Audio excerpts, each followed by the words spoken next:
Hello, it's great to be with you again, church family. We just love coming to you with these devotionals. I hope they've been encouraging to you. We continue in the study of Acts. We are in chapter 21 and we'll be going into chapter 22. So I'm going to start with verse 37. Paul has he's been relentlessly pursued by persecution in the gospel that he's been equally relentless to present. And so here we are, Paul speaking to the crowd. So after this kind of mob had come against him, we're starting with verse 37. As the soldiers were about to take Paul into the barracks, he asked the commander, "May I say something to you?" "Do you speak Greek?" he replied. So Paul was so smart to know how to address his audience when he's being taken away, because the mob was really crushing him. And so the soldiers were taking him actually to preserve his life and to figure out what the charges were against him.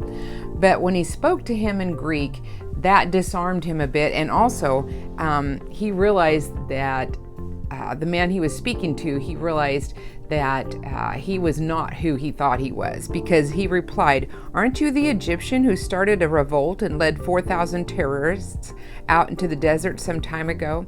But Paul answered, "I am a Jew from Tarsus in Cilicia, a citizen of no ordinary city. Please let me speak to the people." So him speaking in Greek allowed this man to understand he wasn't who he thought he was. And so he was a little bit now more sympathetic to him. Having received the commander's permission, Paul stood on the steps and motioned to the crowd.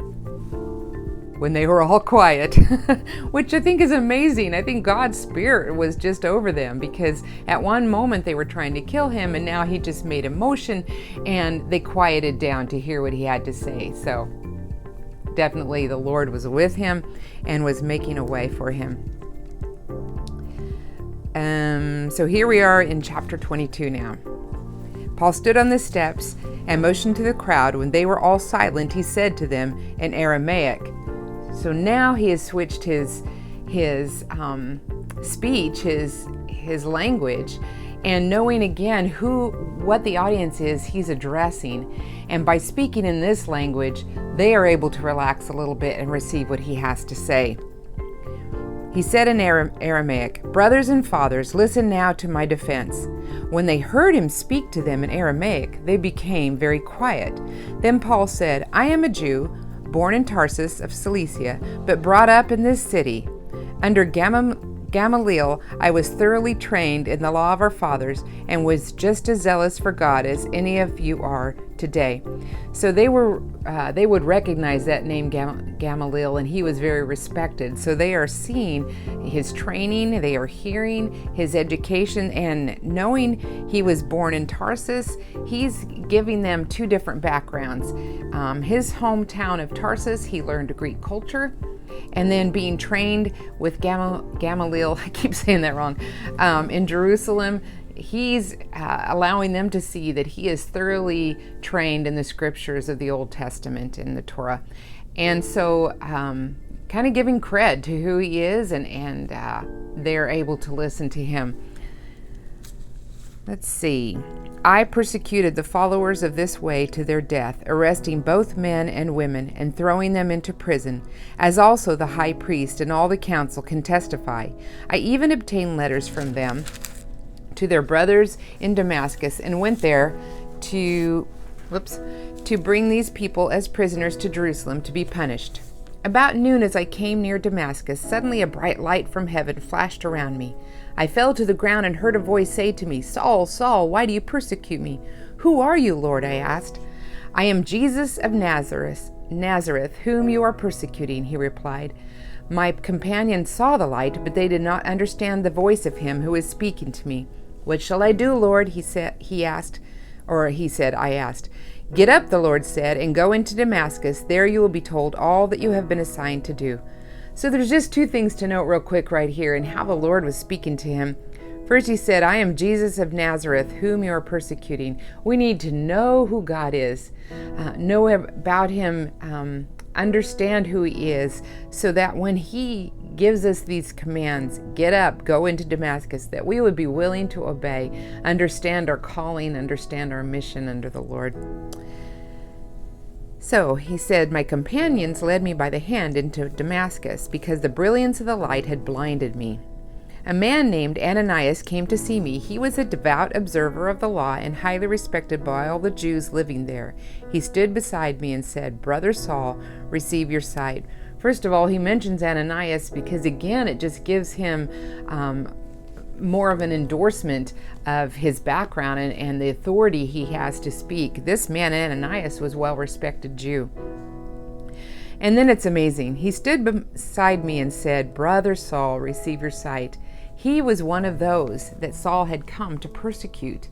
And yet he received him instantly as the Lord brought him into his life, and he realized the transformation that was happening. He called him a brother. Brother Saul, receive your sight. And at that very moment I was able to see him. Then he said, the God of our fathers has chosen you to know his will and to see the righteous one and to hear words from his mouth. Wow. You will be his witness to all men of what you have seen and heard.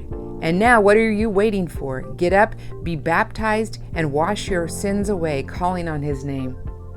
It's pretty amazing because as a devout Jew, he had gone through many steps to be considered clean.